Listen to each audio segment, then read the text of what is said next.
War అకాడమీకి స్వాగతం. UPSC, TGPSC, APPSC మరియు అన్ని ప్రభుత్వ పరీక్షల తయారీకి మీ నమ్మకమైన గమ్యం. ప్రశ్న ఇది: కింది వాటిలో బ్రహ్మపుత్ర నదికి ఉపనది ఏది? మీ ఎంపికలు: 1 ఘగ్గర్, 2 ష్యోక్, 3 దామోదర్ మరియు 4 లోహిత్. ఆసక్తికరమైన ప్రశ్న. దీనికి సరైన సమాధానం ఆప్షన్ 4 లోహిత్. ఈ ఎంపికలు గమనిస్తే మనకు భారతదేశంలోని 3 ప్రధాన నదీ వ్యవస్థల మీద ఒక అవగాహన వస్తుంది. ఈ లోహిత్ నది తూర్పు టిబెట్లో పుట్టి అరుణాచల్ ప్రదేశ్ గుండా ప్రవహిస్తుంది, చివరికి అస్సాంలో బ్రహ్మపుత్రలో కలుస్తుందన్నమాట. దీనిని రక్తనది అని కూడా అంటారు. రక్తనదా? ఎందుకని? ఎందుకంటే ఆ ప్రాంతంలోని ఎర్రటి మట్టి కారణంగా దాని నీరు కొంచెం ఎర్రగా కనిపిస్తోంది. ఓ అలాగా. అంటే మిగిలిన 3 ఎంపికలు అవి వేరే నదీ వ్యవస్థలకు చెందినవి అంటారా? కరెక్ట్, ఖచ్చితంగా. వాటిని ఒక్కొక్కటిగా చూద్దాం.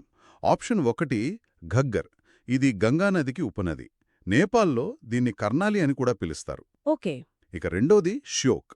ఇది సింధు నదీ వ్యవస్థలో భాగం. ఇది లడఖ్లో ప్రవహించి సింధు నదిలో కలుస్తుంది. మూడవది దామోదర్. ఇది కూడా నేరుగా బ్రహ్మపుత్రకు సంబంధించింది కాదు. గంగానది శాఖ అయిన హూగ్లీ నదికి ఇది ఉపనది. కాబట్టి చూసారా, ఒక్క ప్రశ్నతో మనం గంగా, సింధు, బ్రహ్మపుత్ర బేసిన్లను టచ్ చేశాం. అద్భుతం. ఇప్పుడు బ్రహ్మపుత్ర బేసిన్ నుండి కొంచెం పశ్చిమంగా వెళ్దాం. ఛోటా నాగ్పూర్ పీఠభూమి వైపు. ఈ ప్రాంతం ఖనిజ సంపదకు చాలా ప్రసిద్ధి కదా. ఇక్కడ ఏ నది ప్రధాన పాత్ర పోషిస్తుంది? ప్రశ్న: ఛోటా నాగ్పూర్ పీఠభూమి గుండా ప్రవహించే నది ఏది? ఎంపికలు: 1 కోసి, 2 దామోదర్, 3 గండక్, 4 తాపి. మనం ఇందాకే దామోదర్ నది గురించి ప్రస్తావించుకున్నాం కదా. అవును. అదే ఇక్కడ సరైన సమాధానం. ఆప్షన్ 2 దామోదర్ నది ఝార్ఖండ్లోని ఛోటా నాగ్పూర్ పీఠభూమిలో పుడుతుంది. ఈ ప్రాంతాన్ని భారతదేశపు ఖనిజ గిన్నె అని కూడా అంటారు. బొగ్గు గనుల వల్ల ఒకప్పుడు ఈ నది తీవ్రంగా కలుషితమై ఉండేది. దామోదర్ నదిని బెంగాల్ దుఃఖదాయిని అని కూడా అనేవారని నేను విన్నాను. అది నిజమేనా? అవును, నిజమే. ఒకప్పుడు దాని వరదల వల్ల పశ్చిమ బెంగాల్లో చాలా నష్టం జరిగేది. అందుకే ఆ పేరు. కాని తర్వాత దామోదర్ వ్యాలీ కార్పొరేషన్ అంటే డీవీసీ దాన్ని ఏర్పాటు చేసి చాలా ఆనకట్టలు కట్టారు. డీవీసీ ప్రాజెక్ట్ గురించి విన్నాను. అవును. దానివల్ల వరదలు నియంత్రణలోకి రావడమే కాకుండా జల విద్యుత్, పారిశ్రామిక అభివృద్ధికి చాలా ఉపయోగపడింది. ఇక మిగతా ఎంపికలు కూసి మరియు గండక్. 2 హిమాలయాల్లో పుట్టి గంగానదిలో కలుస్తాయి. తాపీ ఏమో పశ్చిమంగా అరేబియా సముద్రంలో కలుస్తుంది. ఓకే. నదుల నుండి ఇప్పుడు సరస్సుల వైపు వెళ్దాం. భారతదేశంలో చాలా రకాల సరస్సులున్నాయి. ప్రశ్న ఇది: కింది వాటిలో ఉప్పునీటి సరస్సు ఏది? 1 ధాల్ సరస్సు, 2 వులర్ సరస్సు, 3 లోక్తక్ సరస్సు, 4 సాంబార్ సరస్సు. దీనికి సమాధానం చాలామందికి తెలిసే ఉంటుంది. ఆప్షన్ 4 సాంబార్ సరస్సు. రాజస్థాన్లో ఉన్న ఈ సరస్సు భారతదేశంలో అతిపెద్ద అంతర్గత ఉప్పునీటి సరస్సన్నమాట. ఉప్పు ఉత్పత్తికి కూడా చాలా ఫేమస్ కదా. అవును. దేశీయ ఉప్పు ఉత్పత్తిలో దీని వాటా దాదాపు 9% ఉంటుంది. ఇది ఒక రామ్సార్ సైట్ కూడా. అంటే అంతర్జాతీయ ప్రాముఖ్యత ఉన్న చిత్తడి నేల. మరి మిగిలిన 3 మంచినీటి సరస్సులేనా? అందులో లోక్తక్ సరస్సు చాలా ప్రత్యేకమైనదని అంటారు. అవునవును. దాల్ మరియు వులర్ రెండూ కాశ్మీర్లోని ప్రసిద్ధ మంచినీటి సరస్సులు. కాని మణిపూర్లోని లోక్తక్ సరస్సు ఒక అద్భుతం. దాని ప్రత్యేకతేంటి? దాని ప్రత్యేకతేంటంటే సరస్సు మీద పెద్ద పెద్ద భూభాగాలు తేలుతూ ఉంటాయి. వీటిని స్థానికంగా ఫుండీస్ అంటారు. అంటే మట్టి, మొక్కలతో ఏర్పడిన సహజమైన దీవులు. వావ్! తేలియాడే దీవులా? అవును. ప్రపంచంలోనే ఏకైక తేలియాడే జాతీయ ఉద్యానవనం కీబుల్ లాంజావ్ ఈ ఫుండీస్పైనే ఉంది. అంతరించిపోతున్న సంగై జింకకు ఇదే ఆవాసం. చాలా ఆసక్తికరంగా ఉంది. ఇప్పుడు నీటి నుండి పర్వతాల వైపు వెళ్దాం. ఈ ఆరోహణ క్రమం ప్రశ్నలు ఎప్పుడూ కొంచెం కష్టంగానే ఉంటాయి. ముఖ్యంగా శిఖరాల ఎత్తులు గుర్తుపెట్టుకోవడం. ప్రశ్న: కింది హిమాలయ శిఖరాలను వాటి ఎత్తుల ఆరోహణ క్రమంలో అంటే తక్కువ నుండి ఎక్కువకు సరిగ్గా అమర్చినది ఏది? ఎంపికలు కొంచెం పెద్దవి. 1 మకాలు, కామెట్, అన్నపూర్ణ, 2 నామ్చా బర్వా, నంగ పర్బత్, నందాదేవి, 3 కామెట్, అన్నపూర్ణ, మకాలు, 4 నంగ పర్బత్, నామ్చా బర్వా, నందాదేవి. ఇలాంటి ప్రశ్నలకు మనకు శిఖరాల సుమారు ఎత్తులు తెలిసుండాలి. ఇక్కడ సరియైన సమాధానం ఆప్షన్ 3. ఎందుకో చూద్దాం. ఉత్తరాఖండ్లోని కామెట్ శిఖరం ఎత్తు సుమారు 7,756 మీటర్లు. ఓకే. నేపాల్లోని అన్నపూర్ణ శిఖరం ఎత్తు 8,091 మీటర్లు. ఇక నేపాల్ టిబెట్ సరిహద్దులో ఉన్న మకాలు, ఇది ప్రపంచంలో 5వ ఎత్తైన శిఖరం. దీని ఎత్తు 8,485 మీటర్లు. కాబట్టి 7,756, తర్వాత 8,091, తర్వాత 8,485. ఈ క్రమం సరిపోతుంది. మరి మిగతా ఎంపికలలో క్రమం ఎందుకు పప్పుగా ఉంది? ఉదాహరణకు ఆప్షన్ 2 తీసుకుంటే నందాదేవి ఎత్తు 7,816 మీటర్లు, నామ్చా బరువా 7,782 మీటర్లు. అంటే నందాదేవి ఎత్తైనది. కరెక్ట్. కానీ ఆప్షన్లో ఆ క్రమం తప్పుగా ఇచ్చారు. ఇలాంటి ప్రశ్నలలో 1 లేదా 2 శిఖరాల ఎత్తు తెలిసినా మనం ఎలిమినేషన్ పద్ధతిని వాడొచ్చు. మంచి చిట్కా. పర్వతాల తర్వాత మళ్ళీ నదుల వైపొద్దాం. ఈసారి వాటి పొడవుల గురించి. కింది నదులను వాటి పొడవుల ఆరోహణ క్రమంలో అమర్చండి. 1 కృష్ణ, 2 కావేరి, 3 మహానది. ఇది దక్షిణ మరియు మధ్య భారతదేశంలోని ముఖ్యమైన నదుల గురించి. సరైన క్రమం మొదట కావేరి, తర్వాత మహానది, చివరగా కృష్ణ. అంటే 2, 3, 1 అనే క్రమం అన్నమాట. వాటి పొడవులు సుమారుగా ఎంత ఉంటాయి? కావేరీ నది పొడవు సుమారు 800 కిలోమీటర్లు, మహానది 858 కిలోమీటర్లు. ఇక కృష్ణానది ద్వీపకల్ప భారతదేశంలో గోదావరి తర్వాత 2వ పొడవైన నది. దీని పొడవు దాదాపు 1400 కిలోమీటర్లు. కాబట్టి కావేరీ, మహానది, కృష్ణ అనేది సరైన క్రమం. ఇప్పుడు అడవులు, వాటిలోని వృక్ష సంపద గురించి ఒక ప్రశ్న. భారతదేశంలో చాలా రకాల అడవులున్నాయి కదా? ప్రశ్న: కింది జతలలో ఏదీ సరిగ్గా సరిపోలింది? 1 ఉష్ణమండల ఆకురాల్చే అడవులు సింకోనా, 2 పర్వత ప్రాంత అడవులు సుందరి. ఇక్కడ 2 జతలు తప్పుగా ఉన్నాయి. ఓ, 2 తప్పేనా? అవును. కాబట్టి సరైన సమాధానం 1 కాదు, 2 కాదు. మొదటి జతను చూద్దాం. సింకోన చెట్టు ఉంది కదా, దాన్నుండే కదా క్వినైన్ వస్తోంది. అవును, మలేరియాకు మందు. ఇది సాధారణంగా నీలగిరి కొండలు లాంటి పర్వత ప్రాంతాలలో తేమతో కూడిన సతత హరిత అడవులలో పెరుగుతుంది. ఉష్ణమండల ఆకురాల్చే అడవులలో టేకు, సాల్, వేపలాంటి చెట్లు ఉంటాయి. మరి సుందరి చెట్టు సంగతేంటి? అది కూడా పర్వత ప్రాంతాలలో పెరగదా? అస్సలు పెరగదు. సుందరి చెట్టు మడ అడవులకు చాలా ప్రత్యేకం. మడ అడవులు అంటే మ్యాంగ్రోవ్ ఫారెస్ట్స్. అవును, ఉప్పునీటిలో పెరిగే ఈ చెట్లు గంగా, బ్రహ్మపుత్ర డెల్టాలో ఎక్కువగా కనిపిస్తాయి. ఆ ప్రాంతానికి సుందర్బన్స్ అనే పేరు ఈ చెట్ల వల్లే వచ్చింది. ఇక పర్వత ప్రాంత అడవులలో పైన్, దేవదారు, ఓక్ లాంటివి ఉంటాయి. కాబట్టి 2 జతలు సరికావు. చాలా స్పష్టంగా ఉంది. ఇప్పుడు ఒక మ్యాచ్ ద ఫాలోయింగ్ ప్రశ్న. టైగర్ రిజర్వ్ల గురించి. టైగర్ రిజర్వ్లను వాటి రాష్ట్రాలతో జతపర్చండి. జాబితా 1 కజిరంగా, కన్హా, సిమ్లిపాల్. జాబితా 2 అస్సాం, ఒడిషా, మధ్యప్రదేశ్. ఇది చాలా ముఖ్యమైన ప్రశ్న. సరైన జత ఇది.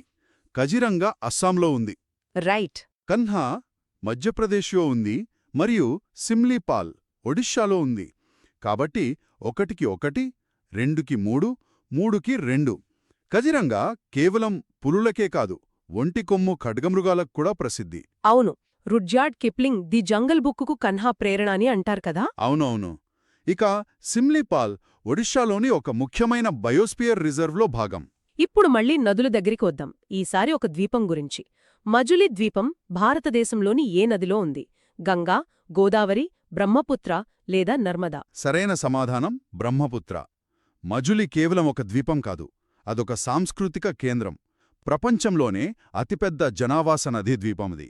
అయితే దీని గురించి ఒక ఆందోళన కలిగించే విషయం కూడా ఉంది కదా? అవును, చాలా ముఖ్యమైన విషయం. ఈ ద్వీపం ఒక తీవ్రమైన పర్యావరణ సమస్యను వెదుక్కుంటోంది. బ్రహ్మపుత్ర నది కోత వల్ల గత శతాబ్దంలో ఇది తన విస్తీర్ణంలో సగానికి పైగా కోల్పోయింది. అంటే ద్వీపం చిన్నదైపోతోందన్నమాట. అవును, ఇది కేవలం భూభాగం సమస్య కాదు. అక్కడి సత్ర సంస్కృతి అంటే వైష్ణవ మఠాలు మరియు జీవవైవిధ్యం కూడా ప్రమాదంలో పడ్డాయి. ఇది నిజంగా ఆందోళన కలిగించే విషయమే. ఇప్పుడు ఒక స్థూలమైన అంశం. భారతదేశ శీతోష్ణ స్థితి గురించి. భారతదేశ శీతోష్ణ స్థితిలో ఏ రకమైన లక్షణాలున్నాయి? 1 ఉష్ణమండల శీతోష్ణ స్థితి, 2 ఉపఉష్ణమండల శీతోష్ణ స్థితి. భారతదేశ శీతోష్ణ స్థితి ఒక అద్భుతమైన మిశ్రమం. కాబట్టి సరైన సమాధానం 1 మరియు 2. కర్కాటక రేఖ దేశాన్ని దాదాపు 2గా విభజిస్తుంది కదా. అవును. అయితే హిమాలయాలు ఉత్తరం నుండి వచ్చే అతి శీతల గాలులను అడ్డుకుంటాయి. దీనివల్ల ఉత్తర భారతదేశం ఉపఉష్ణమండలంలో ఉన్నా కూడా చాలా వరకు వెచ్చగా ఉంటుంది. అదే సమయంలో హిందూ మహాసముద్రం ఋతుపవనాలను నడిపిస్తుంది. కాబట్టి మనది ఈ రెండింటి కలయిక. చాలా బాగా వివరించారు. మరో జతపరిచడం ప్రశ్న అడవుల గురించే. కింది వాటిలో ఏది సరిగ్గా సరిపోలింది? 1 రోజ్వుడ్ ఉష్ణమండల సతతహరిత అడవులు, 2 సుందరి పర్వత ప్రాంత అడవులు. ఇక్కడ మొదటి జత మాత్రమే సరిగా ఉంది. కాబట్టి ఆప్షన్ కేవలం 1 సరైనది. రోజ్వుడ్. దీన్ని శీషం అని కూడా పిలుస్తారు. ఇది పశ్చిమ కనుమలు, ఈశాన్య రాష్ట్రాలలోని దట్టమైన ఎక్కువ వర్షపాతమున్న ఉష్ణమండల సతతహరిత అడవులలో కనిపిస్తుంది. ఇక రెండవ జత గురించి మనమిందాకే మాట్లాడుకున్నాం కదా. అవును, సుందరి చెట్టు మడ అడవులకు చెందింది. కాబట్టి అది తప్పు. ఇక నుండి కొన్ని ప్రశ్నలను కొంచెం వేగంగా చర్చిద్దాం, కానీ లోతు తగ్గకుండా. 41వ ప్రశ్న కామెట్, కంచన్ జంగా, నాంచా బర్వా శిఖరాలను వాటి ఎత్తుల ఆరోహణ క్రమంలో అమర్చండి. ఇక్కడ వాస్తవాలను సరిచూసుకోవాలి. కామెట్ 7756 మీటర్లు, నాంచా బర్వా 7782 మీటర్లు మరియు కంచన్జంగా 8586 మీటర్లు. సరైన ఆరోహణ క్రమం కామెట్, తర్వాత నాంచా బర్వా, చివరగా కంచన్జంగా. ఓకే. 42వ ప్రశ్న నదుల పొడవుల ఆరోహణ క్రమం ఏది? కావేరి, మహానది, కృష్ణ. ఇవి మనం ముందే చర్చించాం. సరైన క్రమం కావేరి, తర్వాత మహానది, చివరగా కృష్ణ. ఇప్పుడు జనాభా లెక్కలకు సంబంధించిన కొన్ని ప్రశ్నలు. 43వ ప్రశ్న 2011 జనాభా లెక్కల ప్రకారం రాష్ట్రాలను వాటి లింగ నిష్పత్తి ఆరోహణ క్రమంలో అమర్చండి. హర్యానా, ఉత్తరప్రదేశ్, రాజస్థాన్. ఆరోహణ క్రమం అంటే తక్కువ నుండి ఎక్కువకు. సరైన క్రమం హర్యానా. ప్రతి 1000 మంది పురుషులకు 879 మంది స్త్రీలు. తర్వాత ఉత్తరప్రదేశ్ 912. ఆ తర్వాత రాజస్థాన్ 928. హర్యానాలో అత్యల్ప లింగ నిష్పత్తి అనేది చాలా కాలంగా ఒక చర్చనీయాంశం. అవును, అది ఒక ముఖ్యమైన సామాజిక సమస్య. 44వ ప్రశ్న 2017 జనన రేటు ప్రకారం రాష్ట్రాల ఆరోహణ క్రమం. పంజాబ్, ఉత్తరాఖండ్, ఛత్తీస్గఢ్. సరైన క్రమం పంజాబ్ 13.2, తర్వాత ఉత్తరాఖండ్ 16.8, చివరగా ఛత్తీస్గఢ్ 23.3. ఓకే. 45వ ప్రశ్న 2011 జనాభా లెక్కల ప్రకారం భారతదేశంలో అత్యల్ప లింగ నిష్పత్తి ఉన్న రాష్ట్రమేది? మనం ఇందాకే చెప్పుకున్నట్టుగా ఇది హర్యానా. రైట్. 46వ ప్రశ్న 2011 జనాభా లెక్కల ప్రకారం రాష్ట్రాలను వాటి మహిళా అక్షరాస్యత రేటు ఆరోహణ క్రమంలో అమర్చండి. ఝార్ఖండ్, హర్యానా, మణిపూర్. సరైన క్రమం జార్ఖండ్ 56.21%, తర్వాత హర్యానా 66.77%, మరియు మణిపూర్ 73.17%. ఇప్పుడు ఖనిజాల గురించి 47వ ప్రశ్న 2018-19 సంవత్సరానికి బాక్సైట్ ఉత్పత్తిలో రాష్ట్రాల వాటా ఆరోహణ క్రమంలో చెప్పండి. ఛత్తీస్గఢ్, ఝార్ఖండ్, ఒడిస్సా. బాక్సైట్ అల్యూమినియం యొక్క ముడి ఖనిజం గదా. అవును. సరైన ఆరోహణ క్రమం ఛత్తీస్గఢ్, తర్వాత జార్ఖండ్, మరియు అందరికంటే ముందు ఒడిషా.